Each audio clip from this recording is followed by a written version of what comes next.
Un saludo para todos hermanos y hermanas de la Iglesia Adventista de la Unión Mexicana del Sureste y de todos nuestros hermanos y amigos que de alguna manera reciben este repaso y este resumen de la lección de Escuela Sabática. Esta semana nos gozamos en estudiar el título El Pacto Perpetuo. Lección número 3 de esta serie de temas que estaremos estudiando durante todo el trimestre acerca de Deuteronomio, la verdad presente en Deuteronomio. No sé qué les pareció la lección, a mí me pareció maravillosa, muy linda, porque en ella aprendimos algunos elementos que nos hacen sentir felices por ser parte de un pueblo, por ser herederos de una promesa, gracias a nuestro Dios. Vamos a avanzar entonces en el repaso de nuestra lección. Génesis 17, 7. Y estableceré mi pacto. Así que la lección parte de la iniciativa divina. Y estableceré mi pacto entre mí y ti, y tu descendencia después de ti en sus generaciones, por pacto perpetuo, para ser tu Dios y el de tu descendencia después de ti. Así que el mismo texto ya nos da la plataforma del estudio de toda la semana y nos está indicando el énfasis que se espera tener durante la lección de la semana. Y pues vamos a ver qué fue lo que comprendimos juntos en el transcurso de la semana. La primera parte que nos lleva a cuestionarnos el hecho de que el pacto y el evangelio son la misma cosa. Dice la lección que la esencia del evangelio es el pacto y la esencia del pacto es el evangelio. En una vida religiosa y en un ambiente religioso en el cual la tendencia es disasociar a Cristo del Sinaí, como que el pacto en el Sinaí no es lo mismo que Cristo como el nuevo pacto, nosotros declaramos y observamos de que la esencia del Evangelio es el pacto y la esencia del pacto es el Evangelio según el autor de nuestra lección. No sé qué te pareció a ti, pero a mí me ha parecido muy oportuno, muy céntrico el hecho de declarar esto, y es una realidad. ¿Por qué? ¿Por qué pensamos que el centro del pacto es el Evangelio y el centro del Evangelio es el pacto? Porque a final de cuentas es un solo pacto desde la eternidad y por la eternidad, un solo pacto en el que Dios quiere ser Dios, porque lo es de nosotros, y nosotros quienes creemos y le aceptamos, su pueblo, para vivir en armonía con Él, reflejando su imagen, porque fuimos creados a imagen de Dios. ¿Qué les pareció eso a cada uno de ustedes? Hay una pregunta en pantalla que quiero compartir. ¿Cómo es que el pacto hecho a Abraham, que fue pues muchos años antes que nosotros, hecho a él y a su descendencia, cómo es que el pacto hecho a Abraham también es un pacto para nosotros? Un pacto que nos alcanza a nosotros, a ti y a mí. ¿Cómo es que ocurre esto? Es pues, según Romanos capítulo 4, verso 8, dice, es pues esta bienaventuranza solamente para los de la circuncisión. La pregunta que lanza el apóstol Pablo aquí es pues, en Romanos, esta bienaventuranza solamente para los de la circuncisión, tiene que ver con la pregunta anterior. Este pacto que fue hecho a Abraham, ¿en qué momento llegó a ser también para nosotros? Veamos lo que la palabra de Dios nos va enseñando de manera paulatina y lo vimos durante la semana. Quiero llevarles a Romanos capítulo 4 para poder ver el contexto de esta porción de la Biblia. En Romanos capítulo 4, versículo 3 dice, pues, ¿qué dice la Escritura? Creyó Abraham a Dios y le fue contado por justicia, declara en el versículo 3. Creyó Abraham a Dios y le fue contado por justicia. El versículo 5 dice, pero el que no trabaja, sino cree en aquel que justifica al impío, su fe le es contada por justicia. El apóstol Pablo está reiterando que la fe que no es contada por justicia no depende de las obras que hacemos para encontrar la justicia, sino que la fe en aquel que es justo, en este caso Cristo Jesús, quien murió por nosotros. Pero si leyeron bien o leyeron más hacia abajo en el capítulo, encontramos, por ejemplo, el versículo 9 en adelante, voy a leerlo de manera rápida. Dice: ¿es pues esta bienaventuranza solamente para los de la circuncisión o también para los de la incircuncisión? Pregunta el apóstol Pablo. Porque decimos que a Abraham le fue contada la fe por justicia. ¿Cómo pues le fue contada, estando en la circuncisión o en la incircuncisión? Y va haciendo un razonamiento teológico el apóstol. No, dice él, no en la circuncisión, perdón, sino en la incircuncisión. Es decir, Abraham todavía no estaba circuncidado cuando Dios hace el pacto con él. Es decir, vivía entre los pueblos como uno más entre la comunidad. Entonces, y recibió la circuncisión como señal del pacto. Primero Dios pacta con él y la circuncisión como señal del pacto, como sello de la justicia de la fe que tuvo cuando aún no había sido circuncidado, para que fuera padre de todos los creyentes no circuncidados. Entonces, aquí es cuando, de acuerdo a la forma como Pablo lo entiende, lo interpreta y nos los presenta, y lo presentó a la iglesia, el pacto es nuestro porque desde el origen de que el Señor pactó en Abraham, el Señor quería hacer transformación a toda la humanidad. Y estando en su condición de incircunciso Abraham, Dios pacta con él y luego la circuncisión era señal. Pero, Abraham se convierte entonces en el padre de todos los creyentes, los que por fe obviamente creemos, ¿verdad? Y que vivimos en la incircuncisión o que no tenemos la bendición de la circuncisión de acuerdo a como lo ven los judíos, a fin de que también ellos, la fe, les sea contada por justicia. Esto me fascina, hermano, me fascina, porque decimos que a Abraham le fue contada la fe por justicia, siendo aún él incircunciso le fue contada por justicia, a fin de que también ellos, la fe, les sea contada por justicia. Ellos, ¿quiénes ellos? Nosotros, que al igual que Abraham, en el momento del pacto, vivía en la incircuncisión. ¿Qué más? Gálatas 3:7, el mismo apóstol Pablo dice, los que tienen fe, estos son hijos de Abraham. Y si somos hijos de Abraham, entonces somos herederos de la promesa hecha a Abraham. Pero llegamos a ser hijos de Abraham no por sangre, sino por la fe, sino porque actuamos conforme a la confianza y fe que manifestó Abraham a la promesa divina, al pacto divino. Y aquí tenemos que ver que la fe que se expresa en Abraham es una fe en obediencia, es una fe que se expresa en obediencia y es la fe que debe expresarse en obediencia también en nosotros. No podemos nosotros creer en Cristo y disasociar también nuestra creencia en Él como Salvador y las enseñanzas de Cristo para con nosotros de la manera como Él quiere que vivamos y nos conduzcamos como su pueblo, como sus hijos. Ahora, el punto 2 es el pacto e Israel. ¿Qué elementos podemos resaltar del pacto e Israel? Cuando nosotros podemos ver aquí la forma como Dios obra de manera maravillosa, podemos observarlo, por ejemplo, en Deuteronomio capítulo 9, versículo 5, dice, no por justicia. Aquí hay otro elemento que refuerza lo anterior que estábamos viendo. Dicho de otra manera, el pacto que Dios hace con Abraham o la hace con Israel, no la hace por la justicia ni por la rectitud de corazón de ellos, por la cual merecen recibir una tierra, sino porque el mundo se ha pervertido y el Señor le plació elegir a una persona, a un pueblo, para que le representen dignamente y a través de ese pueblo todo el mundo sea bendecido y pueda conocer a Dios. No por tu justicia, Deuteronomio 9:5. Es por la promesa de Dios hecha a sus padres. Dios se acuerda de su promesa y Dios es fiel, Dios es justo.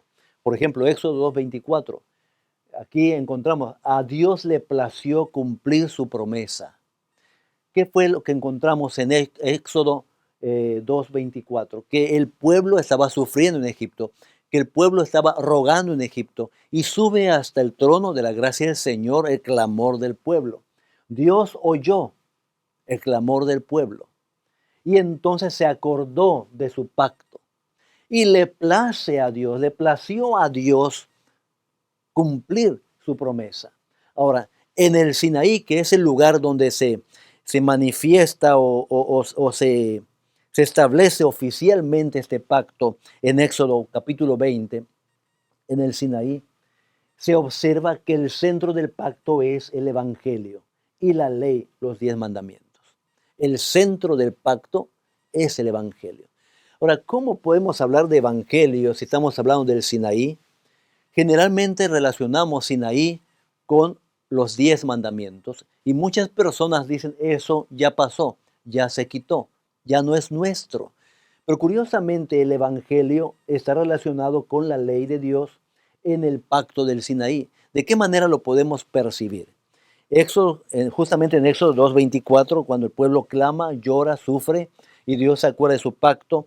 Y cuando Dios se acuerda de su pacto, entonces ejerce con su poder, con su autoridad, con su gloria, ejerce el cumplimiento de su pacto que se ha acordado ahora y libera, le da libertad al pueblo, los rescata de la esclavitud, los saca de la problemática de opresión que tenían en ese momento. Y el Evangelio, hermanos, de Cristo, y el Evangelio que trae la connotación desde el Génesis y que tiene un eco hasta el final de nuestros tiempos, es liberación. El Evangelio es liberación, liberación de la esclavitud. En el contexto nuestro, ya entendiéndolo nosotros ya a la luz del Nuevo Testamento, el Evangelio es liberación del pecado, ser liberados del pecado, ser restaurados por el Señor, ser de nuevo, como le dije la vez pasada cuando estamos repasando la lección, que el Señor implanta de nuevo o restaure en nosotros de nuevo su imagen, tal cual fuimos nosotros creados a imagen de Dios, que fue trastornado por el pecado a través de Cristo, a través de ese pacto. El Señor quiere restaurar esa imagen en nosotros. Es allí donde la ley de Dios tiene una relación muy fuerte con el Evangelio, porque el Evangelio es liberación. Pero la ley de Dios nosotros no podemos negar que expresa el carácter de Dios. Y que la imagen de Dios en nosotros, a final de cuentas, tiene que ver con su carácter, con el amor, con su forma de ser, con los, déjenme decirlo así, con los valores que el Señor le enseña a sus hijos. En la medida que nosotros obedecemos, vamos reflejando su imagen. Eso mismo vemos en San Mateo capítulo 5, en el sermón del monte con las bienaventuranzas, en donde hay distintas bienaventuranzas que implican en el cristiano un cambio, una manera de ser que lo hace ser diferente al mundo, pero semejante o reflejando la imagen de Dios en nuestro ser, en nuestra vida, en nuestra conducta, en nuestro carácter. Así que lo relevante para mí en esa sección es precisamente el hecho de que la ley es el carácter de nuestro Dios, que la obediencia a la ley no es para alcanzar méritos de salvación o para salvación, sino como una respuesta al amor de Dios por nosotros. Siempre fue una condicional del pacto, la obediencia.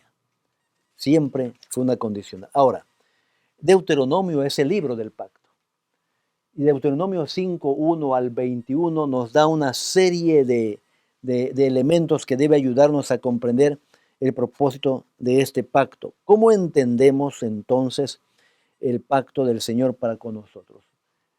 ¿Qué es lo que vimos allá? No sé si están de acuerdo conmigo, pero en Deuteronomio se reitera que el mutuo compromiso del pacto es Dios guarda a su pueblo y el pueblo sigue su ley. Ese es el mutuo compromiso. En la parte del martes, que es el libro del pacto, ese es el punto central. Nosotros somos su pueblo, pero tenemos una parte de compromiso del pacto que es la ley del Señor, es obedecer sus normas y sus preceptos. Y de parte de Dios, guardar a su pueblo y guiarlo. Dios es fiel a su promesa. Y eso también es importante, que lo tengamos muy presente y que nosotros no nos descuidemos de eso. Ahora, si bien lo que vimos hace un momento nos dice que somos parte de un pacto en el cual hay un doble compromiso, Dios para con nosotros y nosotros para con Dios, para que sea realmente un pacto y se esté cumpliendo, ese pacto hace de nosotros un pueblo especial, un pueblo distinto. Y miren, que cuando hablamos de especial y distinto, no pude evitar el deseo de poner aquí a imagen y semejanza del Creador. Quiere el Señor restaurarnos plenamente a como Él nos creó originalmente. El llamado a ser diferentes al mundo que les rodea. Deuteronomio 18:9, que es un texto que tenemos aquí en nuestra lección, es ese llamado para ser distintos. El Señor les advierte, ustedes traéis en un pueblo cuya conducta, cuyas prácticas son muy diferentes por la idolatría, por el politeísmo, por todo lo que los pueblos practicaban. El Señor les dice, cuando entres a la tierra de Jehová tu Dios te da, no aprenderás a hacer según las abominaciones de aquellas naciones. Ser diferentes, completamente distintos. Y ustedes pueden observar la misma enseñanza de Deuteronomio en las enseñanzas de Cristo. Oísteis que fue dicho, dice Cristo, mas yo os digo. El Señor está queriendo decirnos, hagan, vivan distinto al mundo, vivan de acuerdo a las enseñanzas nuestras. Y miren, ahora, ¿por qué hemos de ser diferentes? ¿Por qué hemos de ser diferentes? Veamos lo siguiente. Hemos de ser diferentes por el pacto, porque hemos pactado. Y de acuerdo a Deuteronomio 26:16, que es un texto que nosotros observamos ahí en la lección, lo quise presentar de esta manera a ustedes. Una, por el pacto. Se declara. ¿Quién declara? Tú y yo declaramos. Abraham declaró. El pueblo de Dios declaró.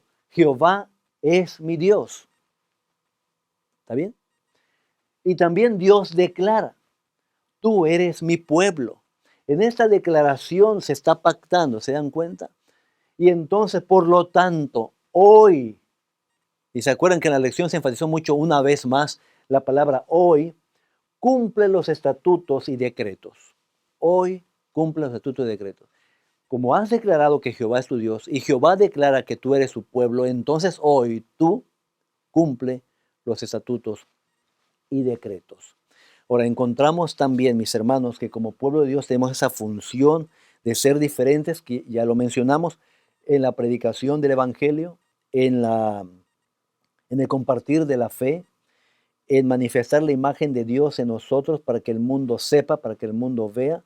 Y esa diferencia nos lleve a ir predicando en una cultura, en otro lugar, impactando la cultura y transformando la cultura en la cual nosotros vivimos. Y esa es y debe ser la verdad presente, la verdad para nuestro tiempo, proclamar la palabra del Señor. Ahora vamos a la última parte, otras imágenes. Para concluir, quiero mostrarles que en la parte del jueves, cuando se nos habla de otras imágenes o otra imágenes para representar lo mismo, esencialmente la imagen que se ve en los diferentes textos que estudiamos en Deuteronomio, básicamente Deuteronomio, lo resumo de la siguiente manera.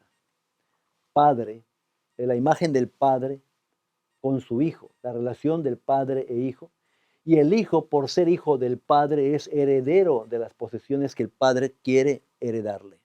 Muy bien. Sin embargo, en la realidad de la vida espiritual e incluso social, el hijo que obedece al Padre tendrá la prosperidad que el Padre quiere de él. El hijo que obedece al Padre prospera, pero el hijo que desobedece al Padre es disciplinado por el Padre. Es parte del pacto. Cuando el hijo desobedece y pierde de vista las indicaciones, los consejos, pierde de vista las enseñanzas de su padre, entonces es disciplinado.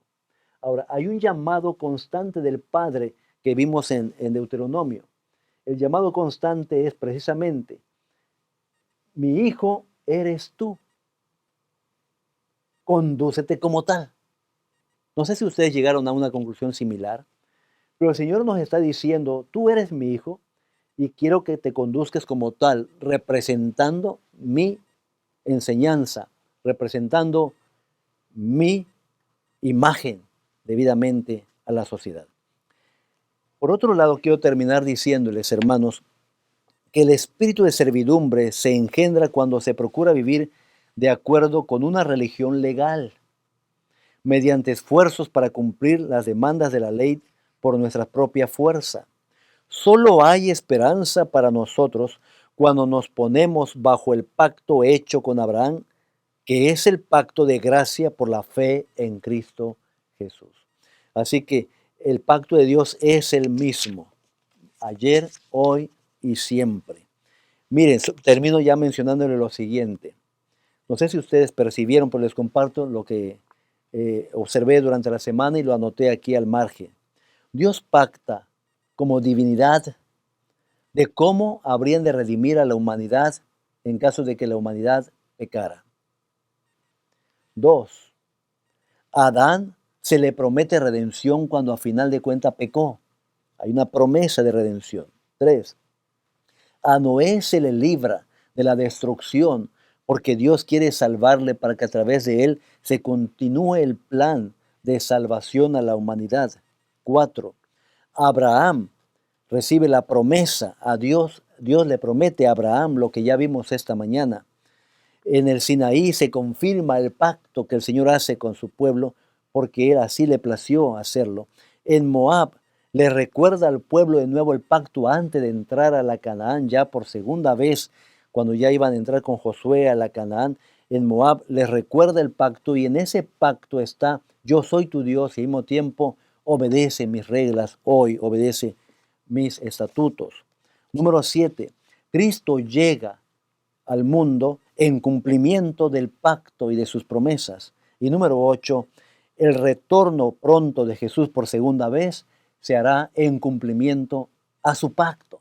Mis hermanos, Dios nos bendiga y nos mantenga felices, muy contentos y seguros de que el pacto del Señor que hizo con Abraham es nuestro también a través de Cristo Jesús, y que Cristo Jesús cumple su palabra y es fiel, y su pacto se cumplirá, su promesa se cumplirá, que Él ha de volver por segunda vez, y al recibirle por segunda vez se cumplirá entonces la bendita promesa de morar con Él por la eternidad.